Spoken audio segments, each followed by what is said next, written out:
안녕하세요. 안녕하세요. 인생은 사랑 아니면 사람이라고 제목을 쓰셨어요. 맞습니다. 네, 저는 이 제목이 감성적이기만 한 것이 아니라 철학적이기까지 하다는 생각이 들었어요. 네. 어떤 의미로 쓰셨나요? 일단은 인생을 살아가는 데 있어서 이제 중요한 게 많다고 생각을 합니다, 저는. 뭐, 당장에 돈도 중요하고, 뭐, 꿈 같은 것도 중요하고, 뭐, 취미 생활 이런 거 다 중요한데, 그 중에서도 가장 중요한 게 뭐냐라고 했을 때는 결국에는 함께 어울리는 사람들, 그리고 그들과 이렇게 교류하는 사랑, 이런 것들이 가장 중요하다고 생각했습니다. 좋은 학교를 졸업하시고 직장 네, 생활을 하면서 네네, 글을 쓰고 계세요. 네네. 어릴 때부터 글쓰기를 좋아하셨나요? 좀 사춘기를 지나면서 스스로가 조금 감성적인 사람이구나, 이런 것들을 느꼈고, 커가면서 이제 성인이 돼서 제가 책을 그때부터 읽기 시작했는데, 책을 읽을 때 되게 거기에 있는 좋은 문장들이나 문구나 이런 것들이 되게 가슴에 많이 와닿더라고요. 책을 더 많이 읽게 되고, 그러다 보니까 자연스럽게 글쓰기에 관심이 생기고, 또 제 가치관 중에 하나가 이제 좀 꿈을 꾸면서 살아가자 이런 것들이 있거든요. 그래서 그 꿈으로써 글쓰기라는 수단을 어떻게 보면 선택하게 된 것 같습니다.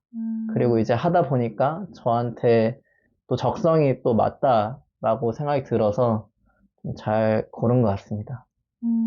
글쓰기는 작가님께 어떤 의미인가요?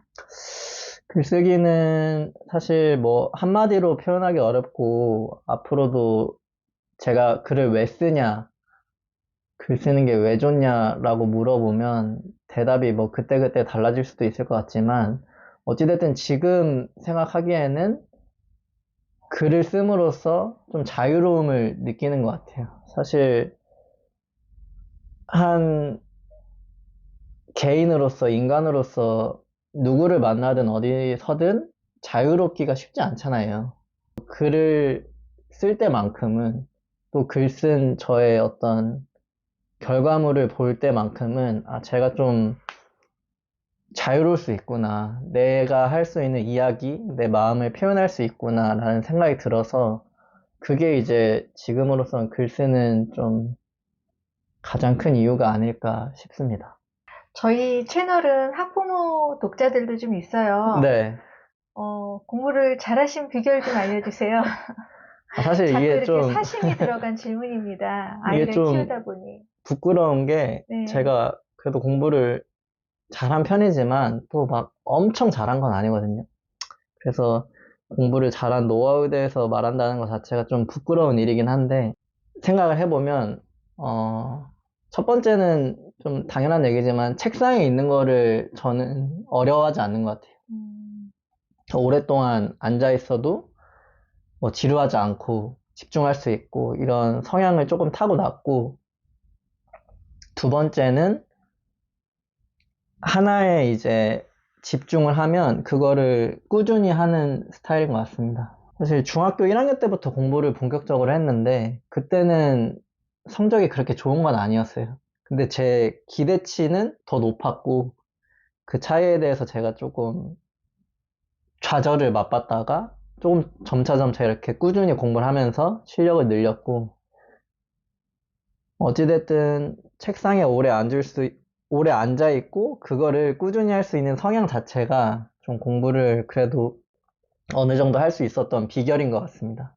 인생에서 중요하게 생각하시는 것은 무엇인가요? 아, 일단은 제 좌우명이 있습니다. 음, 좌우명이 있는데 그 최선을 다해 사랑하고 꾸준히 도전하자입니다. 음, 이제 최선을 다해 사랑하자라는 거는 제 책의 제목과도 이제 연관된 얘기인데, 뭐 저의 아내나 가족이나 친구들과 사랑하고 우정하고 이렇게 연대를 잘 해가면서 살자. 그게 가장 중요하다라는 게 첫 번째고, 두 번째는 결국에는 또 글쓰기랑 연관이 있는데, 좀 꾸준히 도전하자. 꿈을 가지고 살자. 그래야 조금 더 행복하고 조금 더 나답고 조금 더 자유롭게 살 수 있다라고 생각을 해서 그것들이 가장 중요하다고 생각하고 살고 있습니다. 자유에 대한 어떤 생각도 좀 깊이가 있으세요. 저의 성향에 대한 이야기일 수도 있는데, 제 사람마다 여러 가지 성향이 있잖아요. 자기를, 감정을 쉽게 표현하는 사람들, 잘 이야기하는 사람들이 있는 반면에, 저는 좀 반대였어요. 생각을 속으로 하고, 느끼는 것도 바로 표현하지 않고, 내가 이런 마음을 표현하는 게 맞나? 그거를 이제 사람들을 상대할 때도 그렇고, 안에 이제 점점 뭐가 쌓여가는데, 이거를 내가 할 수 있는 이야기도 어떤 상황이 안 돼서 아니면 대상이 좀 부적합해서 말을 하지 못하고, 부자유함? 바로바로 표현을 안 하시고, 네, 약간 MBTI로 I 성향. 맞아요. 사람들이랑 같이 있으면 내가 먼저가 아니라 좀 다른 사람들을 먼저 배려하고 위하는 쪽의 성향을 가지고 있어요. 그러다 보니까 같이 있으면 이 무리에 맞춰서 또는 상대방에 맞춰서 이렇게 행동을 하다 보니까 그 당장에는 제가 그게 편해서 하는 거지만 제가 가진 안에 어떤 감정이나 욕망들도 있잖아요. 그런 것들을 사회 안에서는 또는 다른 사람들 사이에서는 진짜 편하게 표현하지 못하는데 글을 쓰다 보면은 어떻게 보면 억눌렸던 저를 만날 수도 있고 그런 저를 표현할 수도 있고 어떤 권위나 이런 외부 환경이 좀 사라지는 것 같아요. 인간관계에 있어서 많이 이렇게 큰 마찰이나 싸움은 일어나지 않을 것 같아요. 그럼요. 네, 예, 맞아요. 관계에 있어서는 좋고 조금 다 해소하지 못한 부분은 글로 쓰면서 마저 감정을 처리하고 예, 글쓰기를 아주 긍정적으로 잘 활용하고 계신데 네. 또 소설도 쓰고 계시다고 들었어요. 제 출간 예정은 아마 내년에 출간하는 걸 목표로 하고 있습니다. 네. 어떤 작가 좋아하세요? 저는 뭐 사실 많은 분들 좋아하겠지만 무라카미 하루키를 가장 좋아하고 그 작가를 좋아하는 이유는 그 작가의 책은 사실 어떤 책을 읽었을 때도 지루한 적이 거의 없는 것 같아요. 어떤 소설, 어떤 에세이, 어떤 짧은 산문, 뭐 장편 소설, 단편 소설 뭘 읽었을 때도 지루하지 않다라는 게 참 대단한 일인 것 같고 저한테는 롤모델 같은 작가인 것 같습니다. 여기 망고 너무 귀여웠어요. 네, 부럽기도 하고 이렇게 예쁜 사랑을 네, 하시다가 네, 잘 또 결혼을 하셔서 네, 결실을 이루셨는데 네, 작가님께 사랑은 무엇인가요? 사랑이요. 네. 사랑은 제가 생각하기에는 상대방이랑 마음을 좀 연결시키고 일치시키는 일인 것 같아요. 상대방의 어떤 희로애락에 대해서 더 잘 공감할 수 있고 제 일처럼 느낄 수 있고 이 사람의 아픔도 내가 이제 같이 극복해 나갈 수 있는 그런 상태가 되는 게 저는 사랑인 것 같아요. 맞아요. 사랑은 공감이고 여성분들이 또 가장 남자들한테 가장 기대하는 부분인데 그걸 다 갖추셨으니까 부부싸움 부부싸움 아직 안 하셨죠? 혹시 싸운다거나 이런 적은 없습니다. 네, 근본적으로 공감과 사랑을 가득히 안고 또 이 책에도 다 써주셨으니까 네. 네, 와이프 분께서 정말 좋아하실 것 같아요. 인생을 돌이켜 봤을 때 제가 정말 기쁘고 아니면 정말 힘들었을 때는 결국에는 사람 때문이었던 것 같아요. 그리고 사람 때문이었다는 거는 그 사람과 어떤 사랑을 잃어버리거나 그러니까 그 사랑이라는 게 뭐 연인과의 사랑이든 아니면 제가 진짜 소중하게 생각한 어떤 지인과의 어떤 연대가 무너지는 일이든 그럴 때 가장 불행했고 힘들었고 반면에 언제 정말 행복했어를 떠올려 보면 뭐 어떤 성취를 이뤘을 때, 뭐 내 책을 냈을 때, 뭐 수능을 잘 봤을 때 이런 게 아니라 진짜 진짜 누군가를 깊이 좋아하게 됐을 때 그들과 정말 행복한 시간을 보냈을 때였던 것 같아요. 돌아보면. 맞습니다. 네, 네. 그래서 이런 가치관을 좀 갖게 된 것 같습니다. 그런 가치관은 나이가 들었다고 해서 가져지는 건 아니고, 네, 아무리 나이가 많이 들어도 그 가치관이 생기지 않은 사람은 계속 불행을 외치거든요. 네네. 근데 이렇게 젊은 나이에 네. 그런 가치관이 생겼다면 네. 인생을 행복으로 채워나갈 수 있는 어쨌든 네. 기본 토대가 만들어진 거잖아요. 네네. 저는 그 점이 사실 굉장히 대단하다는 생각이 들어요. 책을 내게 된 계기가 있나요?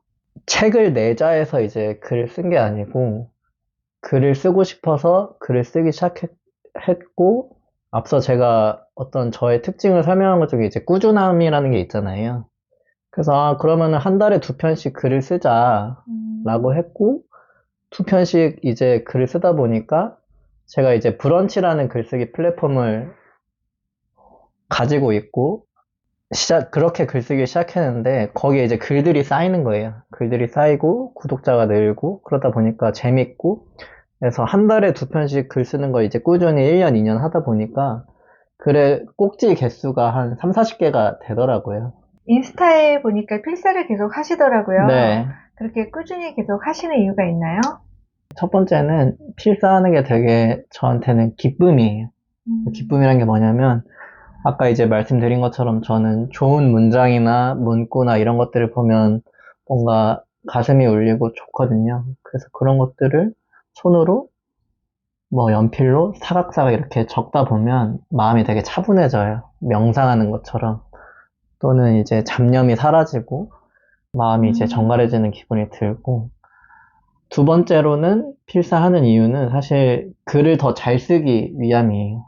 필사하면 글을 더 잘 쓸 수 있다고 생각을 하고, 왜냐면 이제 좋은 작가들, 좋은 문장들을 가진 책은 그 책을 쓴 작가들이 엄청나게 이제 노력을 해서 써낸 문장들이잖아요. 그거를 한 글자 한 글자 베껴 쓰다 보면 이 작가의 문체를 제가 간접적으로 이제 경험해 볼 수 있는 계기가 되고 정독하는 거예요. 그러니까 쓰기 위해서 한 번 문장을 읽고 쓰면서 또 읽고 또 읽고 반복하면서 읽고 또 이제 다 쓴 다음에도 한 문장을 4번, 5번 이렇게 읽게 되거든요. 그러다 보면 그 작가가 가진 생각, 뭐 신념 아니면 이 문장들을 어떻게 배열해서 이 문단을 만들었는지 그런 것들을 좀 짐작해 볼 수 있는 거여서 글쓰기 실력을 향상하는데도 되게 도움이 된다고 생각을 하고 있습니다. 네, 감사합니다. 네, 잘 되시길 바라고요. 네, 내년 책도 기대하겠습니다. 감사합니다. 네, 감사합니다. 감사합니다. 꿈에 대해서 좀 이야기 부탁드립니다. 제가 글작가로서 가지고 있는 꿈에 대해서 이제 말씀을 드리면, 저는 나중에 뭐 20년 뒤든 30년 뒤든 네. 거기에 이제 추세경 란이 생기는 게 제 꿈입니다. 그러니까 작가여서 글을 쓰는 게 아니라 글을 쓰니까 작가인 그런 사람이, 그런 작가가 되고 싶습니다. 감사합니다.